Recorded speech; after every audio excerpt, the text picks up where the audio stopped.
Supremo ट्रेडर्सच का? ते as a family member तुम्हाला ट्रेडिंग मध्ये हाताला धरून घेऊन जातात की तुम्हाला करायचं, तुम्ही चुकताय तर तुम्हाला. माझ्यापेक्षा वयाने जास्तही स्टुडंट आहेत, माझ्यापेक्षा वयाने कमी वाले पण स्टुडंट आहेत, पण त्यांना तो एक रिस्पेक्ट आहे की नाही हा माणूस आम्हाला धरून वडून घेऊन चालतो. बाकीच्या क्लासेसचा एक्सपिरियन्स कसा लोकांचा, अगदी ते चुकीचेच असं नाही. आपण मी 10वीला क्लास केला बघा, एकदा तुमचा क्लास संपला, तुमचा आणि क्लासवाल्यांचा विषय संपला.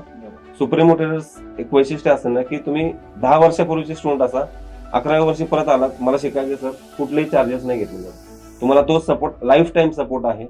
एवढं हँड होल्डिंग मी स्वतः पर्सनली माझ्या 33 वर्षाच्या आयुष्यात कुठल्याच क्लासमध्ये नाही बघितलं. म्हणजे माझं इन्स्टिट्यूट आहे म्हणून मी नाही सांगत आहे, मी कधीच नाही बघितलं तेवढं हँड होल्डिंग. आणि सुप्रीमोची टीम तेवढी स्ट्रॉंग आहे ना की तुम्ही इमॅजिन पण नाही करू शकत. रात्री 12ला मेसेज आला तर लोक 12 वाजून 1 मिनिट रिप्लाय करतात. पहाटे 3ला कोणी ग्रुपवर मेसेज टाकला आणि कोणी जागा असल्या एखादा टीम मेंबर तोही त्याला रिप्लाय करतो. म्हणजे असं नाहीये की माझा ऑफिस टाइम संपला आहे, कोणीच कामासाठी जॉबसाठी म्हणून करत नाही. कारण की जो तो आपल्या ट्रेडिंग मधनं पैसे कमवतोय.